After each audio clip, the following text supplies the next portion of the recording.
더불어민주당 추미애 대표를 모시겠습니다.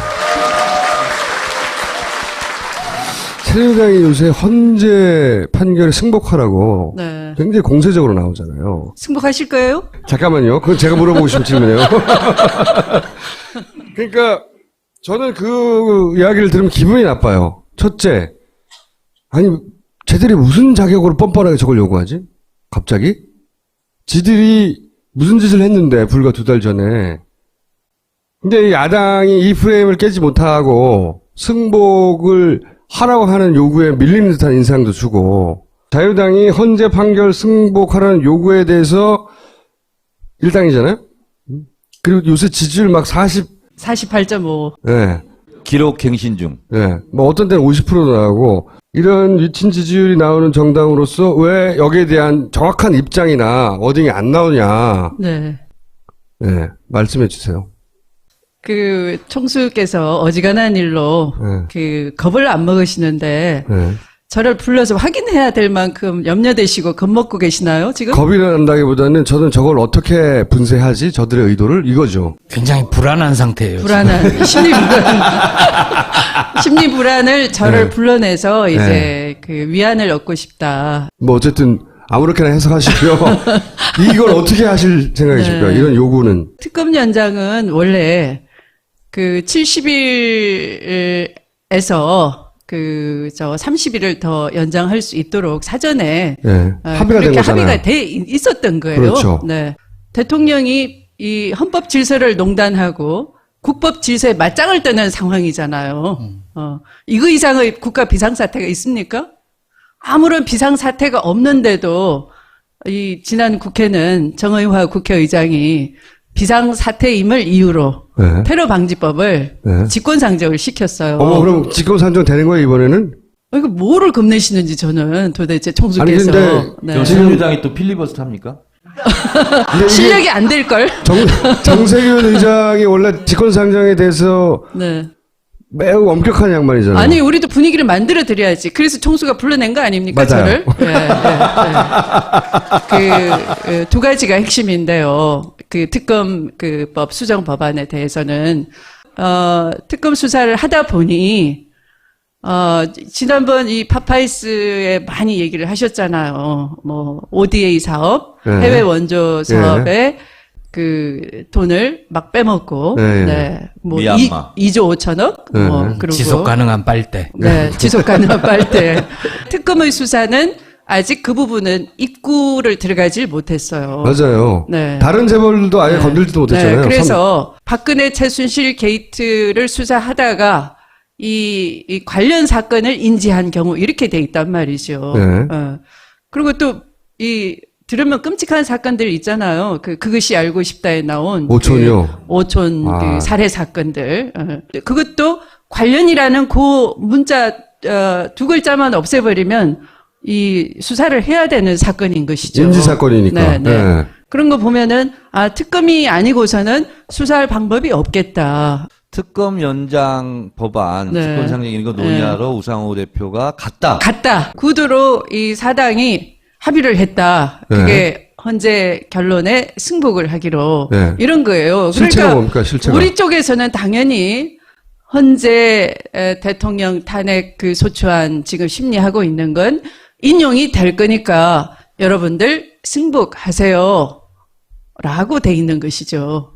저는 정우택은 정우택의 생각대로 기각을 예상하고 우상호 대표는 또 우상호 대표도 인용될 거니까 그럼 우리 같이 승복하자 이랬다는 거 아닙니까? 저는 그런 것보다는 이게 나을 것 같아. 어디다 대고 지금 승복 얘기해? 석고대지할 사람들이 말이야. 어디 고개 들고 그런 얘기해? 고개 숙이고 가만히 있어. 말도 하지 말고. 제 말이 그거예요. 어떤 기획을 가지고 자기네 프레임을 펼칠 때 야당이 그 프레임 안에서 놀아줄 게 아니라 꺼져! 그래야 된다는 거죠. 그런데 이런 스타일의 원내대표는 협상을 잘 못해와요.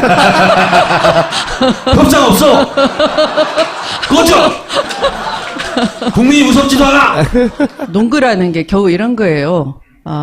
이 사안만큼 시종일관 국민의 그 지지율이 변함이 없는 건 신통하게 일찍이 없었어요. 그리고 이렇게까지 단일 이슈에 대해서 8대1의 비율로 의견이 갈리는 정치 이슈가 없어요. 그러니까 무슨 얘기냐면 그 10%가 점점 확대가 되려면 하나씩 아웃되면 된다 이 계산이에요. 그렇죠. 그쪽은 네, 그렇죠. 네. 지연시키는 거죠. 그래서 그 논거밖에 없는 거예요. 지연시키는 그러니까 거. 3월 13일이 지나기를 고사 지내고, 네. 또 그 다음에 또 한 명이 아파서 나 더 이상 머리 아파 못하겠다 이런 기죽기를 또 기다리고. 근데 네. 그것만으로는 너무 지나치게 적극적이에요. 그러니까 네. 그거는 그렇게 되길 바라는 거잖아요. 새누리당이 언제 기도하는 집단이던가요? 기획해서 만들어내는 집단이지? 뭔가 야로가 있는 것 같아. 네. 그리고 뭔가 찜찜해. 찜찜해. 저렇게 적극적으로 나올 때는 헌재에서 탄핵 심판 속도를 내고 있고 증인을 채택을 취소하고 그다음에 소환에 응하지 않으면 아예 안 부르고 23일까지 변론서 내라고 하면 헌재에서는 자신감 있게 하는 것 같아요. 뭔가 믿음직스러운 게 있어. 네. 근데 새누리당에서 저렇게 하는 것은 뭔가 믿는 구석이 있는 거 아니야? 이게 찜찜한 거예요, 지금. 두 개가 지금 같이 있는 거거든요. 이게 탄핵이 반드시 기각될 거니까 네. 막아주세요. 이런 말을 드리는 건 아니고 네. 그들의 자신감의 근거가 뭔지 들여다볼 필요가 있다. 미국의 민주주의라는 것이요, 입법, 사법, 행정의 그 상권 분립 견제와 균형에 있는 거지만, 우리가 이제 잘못 이해하고 있어요. 균형에만 우리는 초점을 맞추는 거예요. 근데 견제라는 건 피 터지는 싸움인 거예요.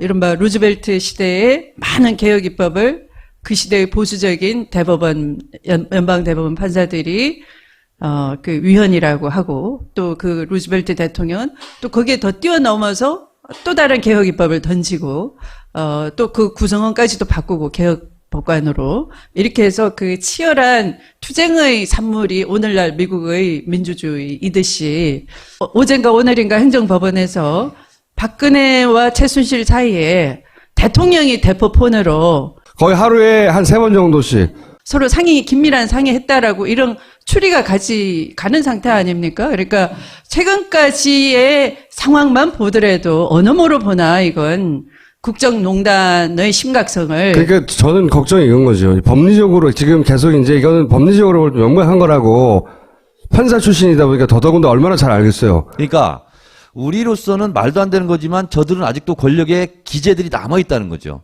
그러니까 예를 들어서 이 JTBC 태블릿 PC 보도 관련해서 방통시민의 심의위원회에서 이상한 또 징계를 한다든가. 예를 들면 네. 이런 게 나오면 봐라 처음부터 잘못됐다 라고 할 수 있는 이들은 아직까지 권력의 도구를 가지고 있다. 왜냐면 이건 죽느냐 무죄냐예요. 중간은 없어요. 이거는 재심도 안 해. 이 재판은 띵 따로 띵 하면 사형 선고 되는 거고요. 아니면 무죄가 되는 거예요. 그럼 무죄가 됐을 때 얘네들이 얼마나 활개치겠어요. 막 목소리를 높이면서 길거리에 나와서 싸워봐야 승복 안 하잖아. 승복 안 할 방법이 또 있어요? 법적으로? 법적 절차는 그게 끝인데? 남는 거는 국민들이 가만히 있지 않을 것이다. 이거밖에 없잖아. 아니 근데 민주당이 승복한다고 했다고 해서 국민들이 막 헌재로 몰려가고 어디로 가고 하는데 가만히 우리는 승복했으니까 가만히 있을게요 그러겠어요? 아니 제 말은 뭐냐면 저는 그런 위기의식을 가져야 되는 거 아니냐는 거죠. 여의도가. 경계를 늦추지 말자. 네. 이렇게 네. 좀 우리가 합의하자고. 합의? 서약서 가져와! 더불어민주당의 사전에는 무가치한 그런 재판에 대해서는 승복이라는 단어를 쓰지 않습니다. 그건 충분히 알겠고요. 어쨌든 당 차원에서 한번 들여다보겠다. 이 정도만 하셔도. 네, 들여다보겠습니다. 네. 자, 그러면 이제. 다 됐어요? 모집 얘기 좀 하고 가세요. 한 건이 좀 남았어, 이제. 이 손가락 하나로 나라를 살리자 1811에 1000번. 2차 모집은 이제 탄핵이 인용이 되면 네. 그날로부터 일주일간 2차 그렇죠. 모집을 하게 됩니다. 그건 알겠어요. 이건 저는 민주당 경선의 흥행을 걱정할 필요가 없다고 봐요. 네. 근데 이건 어떻게 할 겁니까? 역선택. 예를 들어서 네. 박사모에서 와가지고 막. 네.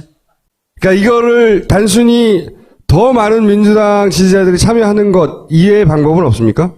만약에 역선택을 염려한다 그러면요, 박근혜 대통령 말이 맞는 거예요. 촛불 집회가 이 이 친박 집회, 맞불 집회 2분의 1밖에 안 된다라고 대통령이 믿고 있는 거를 그대로 증명하는 거예요. 그걸 증명하시겠습니까? 압도적으로 참여해서 그 논리를 깨겠습니까? 선택하십시오. 좀 들여다 봐달라, 두 가지. 꼭. 새누리당이 무슨 거로 저러는 거지? 쟤네가 자신하는 게 뭐지? 우리도 정보력을 한번 돌려볼까? 예. 네.